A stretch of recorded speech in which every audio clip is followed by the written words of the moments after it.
5:32 is our time. The report card is in for how D.C., Maryland, and Virginia handled the pandemic, and it's not great news for the district. A new study shows that death rates in D.C. from COVID were among the worst in the country. Matt Gregory looking into this. He spoke with one of the authors of the study. Matt, what did he say caused D.C. to perform so badly? Good morning. Yeah, good morning, Annie. In short, he said one of the reasons is that despite all the resources D.C. has, it did not help offset the social and economic gaps caused by race and poverty.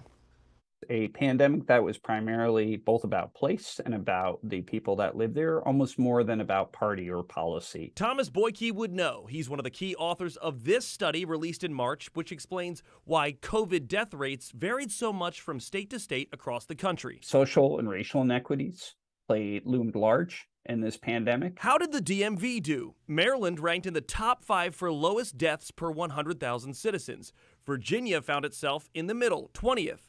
But Washington, D.C., and I can say this as a resident, can do better. D.C. ranked second to last. The study found where Maryland had 285 deaths per 100,000 people, Washington, D.C. had nearly double that rate, 526 deaths per 100,000 people. D.C., in all things, has enormous disparities, particularly on the health side and on the economic side, and they seem to have come to bear in this pandemic. I reached out to the chairwoman of the D.C. Council's Committee on Health, Christina Henderson. In a statement, she pointed out the health issues facing the poorest communities in the district and the high rates of vaccine hesitancy among those communities were reasons for the poor pandemic performance. But she also highlighted the efforts the council made during the pandemic to remedy those issues like free testing and vaccine education. Boyke points out the district has to do a better job of fixing the inequalities that live among us. It's about pulling together and recognizing in a crisis like a pandemic,